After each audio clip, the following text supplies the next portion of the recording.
बस लल्ला बस, रो मत। चल चल चल आजा, अभी औषधि लगाऊंगी ना, तेरी सारी पीड़ा लुप्त हो जाएगी। आजा आजा, बैठ जा लल्ला। अभी आई मैं। हाँ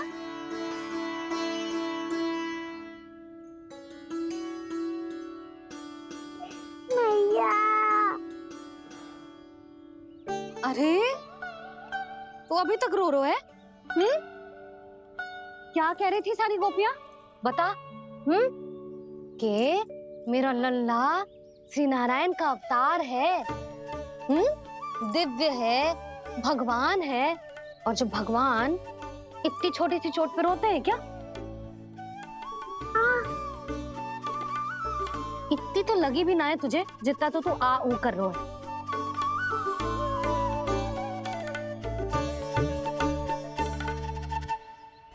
आओ ना करूंगो, आप ऐसे दुलार थोड़ी करोगी। ओहो, वृंदावन का गौपालक जो इतनी छोटी सी चोट पे रोता है ना, गोप बालकों का मुखिया इतनी छोटी सी चोट पे रोता है। मेरा लल्ला तो सबसे शक्तिशाली है, जो इतनी छोटी सी चोट तो क्या बड़े बड़े राक्षसों से भी ना घबराता है। हाँ, एक बार में सबको समाप्त कर देता है कि ना? हाँ मैया, यदि कोई राक्षस वृंदावन की ओर टेढ़ी दृष्टि करके आएगा तो सबसे पहले कान्हा को सुरक्षा में खड़ा पाएगा, फिर चाहे जो बाल बन के आए या बगुला बन के।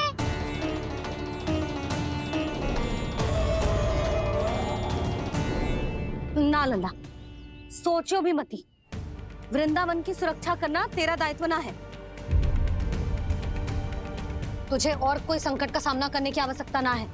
अभी तो मेरी पीड़िता का हरण कर रही थी, अचानक से क्या हो गया मैया को? कोई आवश्यकता ना है तुझे ऐसे संकटों का सामना करने की। आने दे आज तेरे बाबा को, सीधा सीधा बोल दूंगी। बहुत हो गए उनके तर्क वितर्क। मेरा फूल सा लल्ला वन में अकेले गौचारण के लिए ना जाए को। आज बगुले ने निकल लियो, कल कछु और हो जाए तो?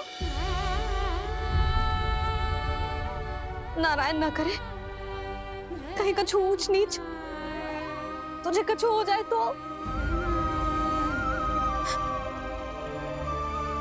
मैं तो जीते जी मर जाऊंगी।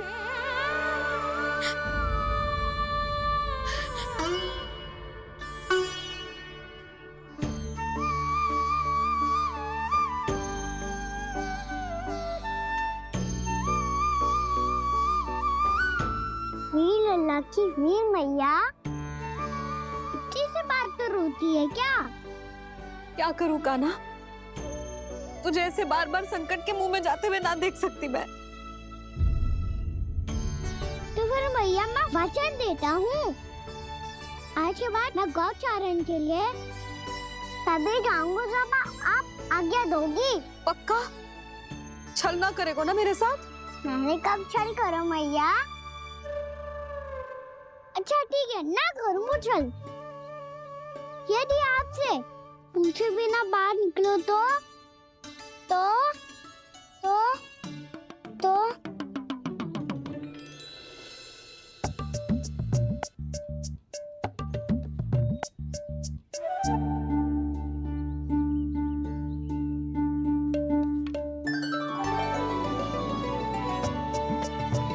ये रही आपकी छड़ी और ये रही मेरी पीठ।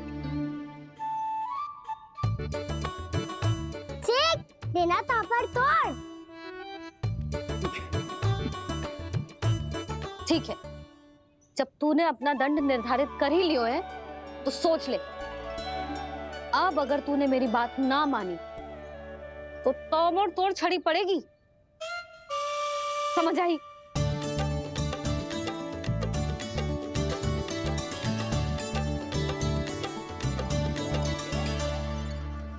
अच्छा ही है कि कान्हा कुछ दिन घर ही रहे। आज वन में जो हुआ है अवश्य कंस ने ही करवाए हुए वो सब।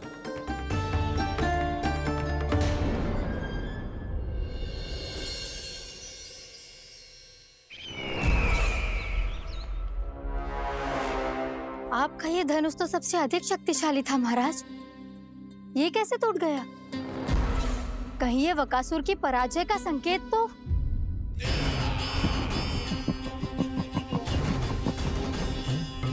प्राप्ति, लगता है तुम्हें शुभ समाचार मिला नहीं। उस बकासुर ने उस विष्णु अवतार को जीवित ही निगल लिया है। अरे अब तक तो उस नन्हे से बालक को पचा भी चुका होगा वो। उसके तन में रक्त बनकर वो विष्णु अवतार और उसकी शक्तियां दौड़ रही होंगी। क्षमा कीजिए महाराज। क्षमा कीजिए, इस अशुभ से मुख से शुभ समाचार आने दो। माथे के बल को ढीला करो, चेहरे पर मुस्कान लाओ और कहो, महाराज, वृंदावन में मातम फैल चुका है। मैं ऐसा ही करता महाराज, यदि सूचना सत्य होती तो।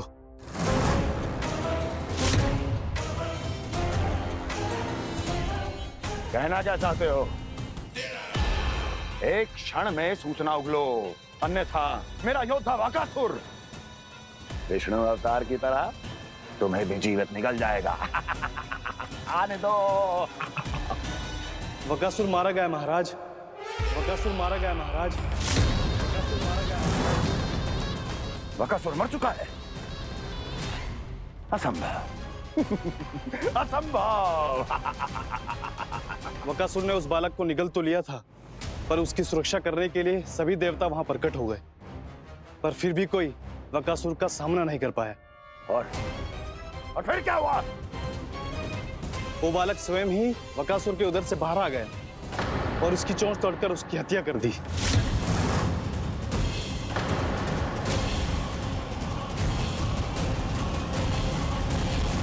वन में बकासुर की चोंच टूट गई और यहाँ आपका ये धनुष।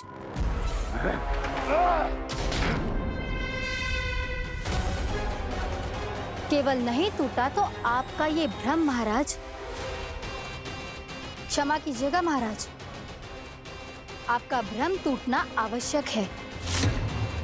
आवश्यक है आपको यह आभास होना कि उस विष्णु अवतार को पराजित करने के लिए आपके साधारण योद्धाओं में वो सामर्थ्य नहीं है। अच्छा सर, पूतना, तृणावर्त, बकासुर, ये सब साधारण नहीं थे प्राप्ति, साधारण नहीं थे। फिर तो ये और भी अधिक चिंता का विषय है महाराज, क्योंकि इसका अर्थ तो यही हुआ कि वो विष्णु अवतार कुछ अधिक ही असाधारण है और उसका सामना करने के लिए और उसे मिट्टी में मिलाने के लिए आपको एक ऐसे अस्त्र की आवश्यकता है जो उसके सामने ना झुके और ना ही टूटे।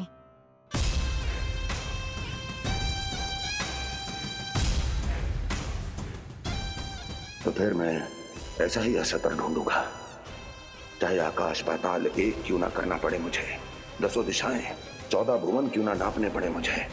मैं उस असतर को अवश्य ढूंढ निकालूंगा जो उस विष्णु अवतार के प्राणों की डोरी इस धनुष की तरह तोड़ सके।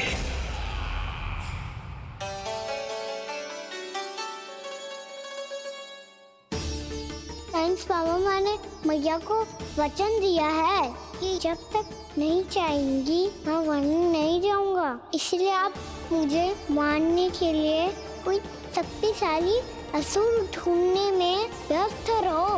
कुछ दिन तब तक मैं व्यस्त रहूंगा अपनी मैया की सेवा करने में।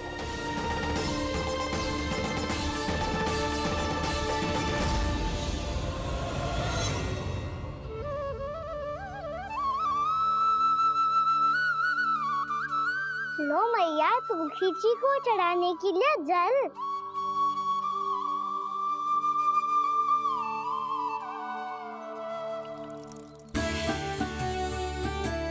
लो मैया, और आटा।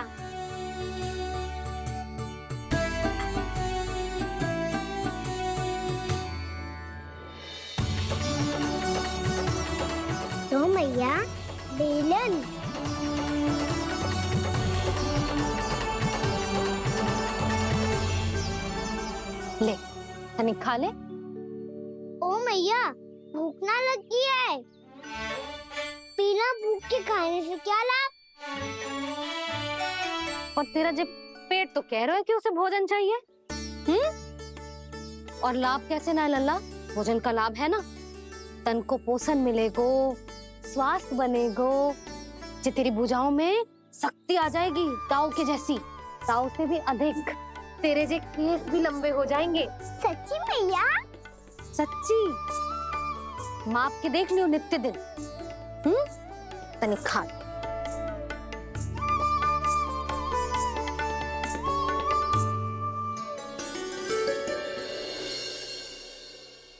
मान के मैया का कहना, छक के भोजन खाते हैं, नित्य मापते भुजा केश, पर ज्यों का त्यों ही पाते हैं।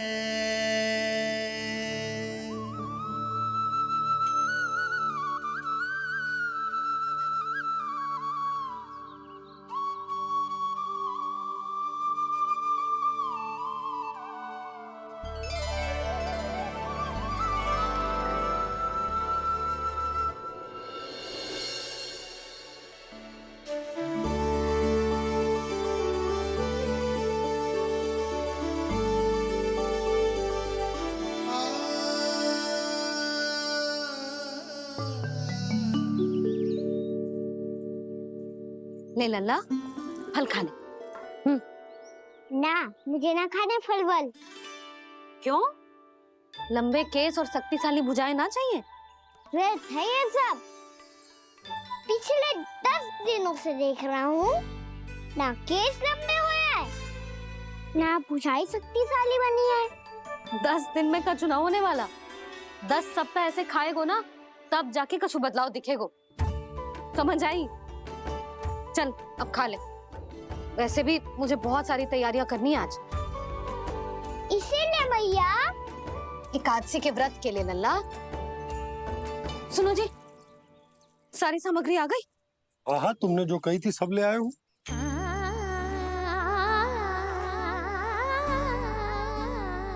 इसमें नारियल तो है ही ना, उसके बिना मैं एकादशी की पूजा कैसे करूंगी? यशोदा, मैंने भोला से कह दिया, वो लेकर आते ही होगा। घबराओ मत। कैसे ना घबराओ जी, आपको पता है ना एकादशी का व्रत मेरे लिए कितना महत्वपूर्ण है। पतो है। अरे इसमें तो दिए भी ना है। दिए ना है? अब मैं अभी लेकर आता हूँ। आप रहने दो, मैं ही लेके आती हूँ। भक्त भोला राम के यहाँ से है। भक्त भोला राम? मेरा अर्थ है कुमार भोला यहाँ के यहाँ से। हाँ हाँ, वो ही।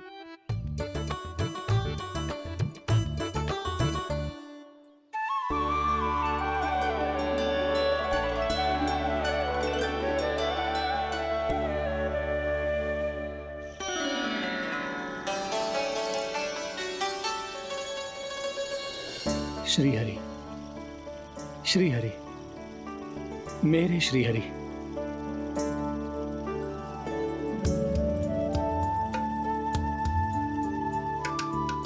मेरे श्री हरि। भोला राम, मेरी मटकी तैयार है? मेरे श्री हरि। मेरे श्री हरि।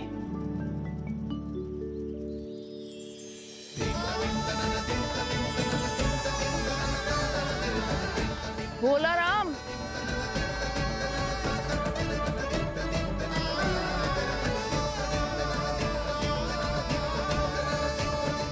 भोला काका, ओ भोला काका।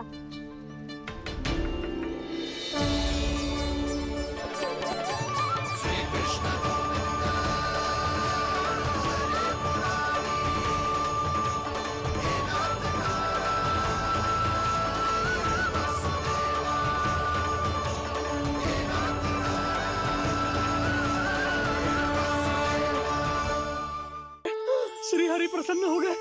मेरे श्री हरि आ गए, मेरे भगवान आ गए, मेरे श्री हरि आ गए, मेरे भगवान आ गए। मेरे श्री हरि आ गए, मेरे भगवान आ गए, मेरे श्री हरि आ गए, मेरे भगवान आ गए, मेरे भगवान आ गए, मेरे घर मेरे भगवान आ गए।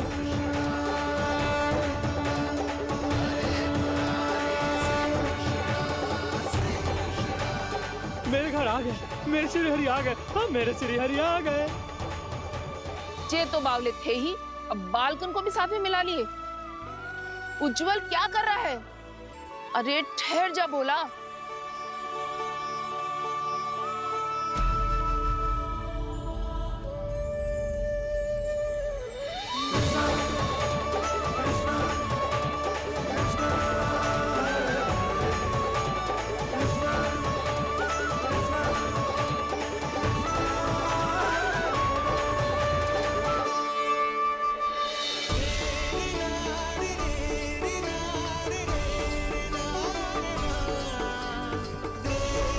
तो प्रेम से बुलाओ, आएंगे हरी भी।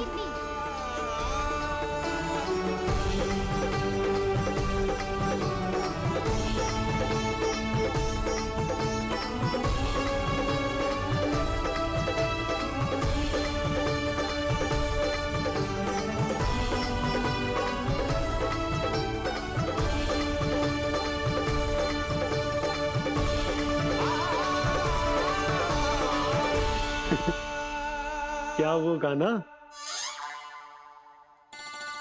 किसकी धुन में झूम रहा तू? निर्मल निशा भक्ति की धुन में।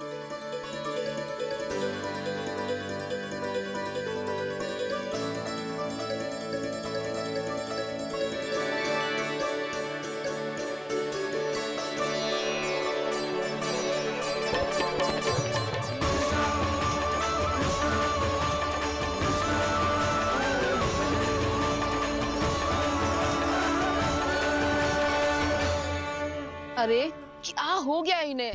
पावले हो गए हैं क्या? ठहरो, कोई आवश्यकता ना है ऐसे बावलों की तरह नाचने की।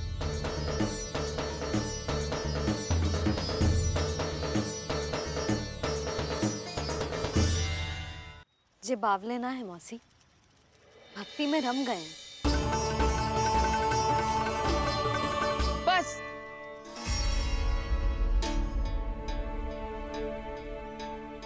हम सब कब से खड़े हैं यहाँ, पर तुम्हें कुछ ध्यान ही ना है।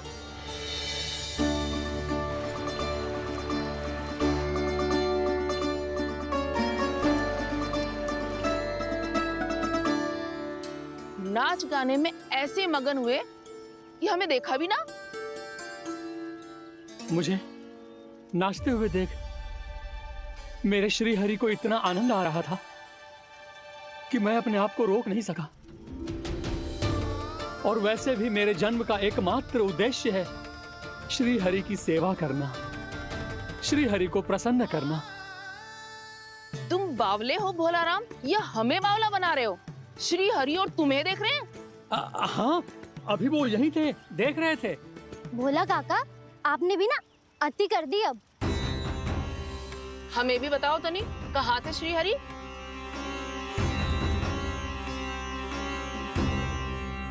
ना जाने अपना उपहास करवाने में क्या आनंद आता है इन्हें। देखो, अब तुम सच मानो या झूठ, लेकिन हमरे श्री हरि यहीं थे, इसी चाक पर अभी। हाँ, लो सुन लो इस मूर्ख की बात। श्री हरि को और कोई स्थान ना मिलो जो इसके मिट्टी के चाक पे आकर बैठेंगे। श्री हरि को और कोई स्थान ना मिलो जो इसके मिट्टी के चाक पे आकर बैठेंगे। श्री हरि को और कोई स्थान ना मिलो जो इसके मिट्टी के चाक पे आकर बैठेंगे। जैसी मैया भैंसो ही लल्ला, दोनों का कुछ पता ही ना चलतो, कब किस बात पर प्रसन्न हो जाए और किस बात पर रुष्ट। अरे मैं भला असत्य क्यों बोलूंगा? अभी अभी यही थे श्री हरि। हाँ,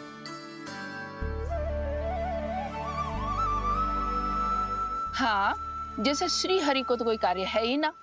वो तो आतुर होके बैठे रहते हैं कब तुम हरि हरि बुलाओ और वो दौड़े चले आए। भगवान तो भक्तों के पास आने के लिए सदैव आतुर रहते हैं, बल्कि सत्य तो यह है कि भक्तों के मन में ही निवास करते हैं भगवान।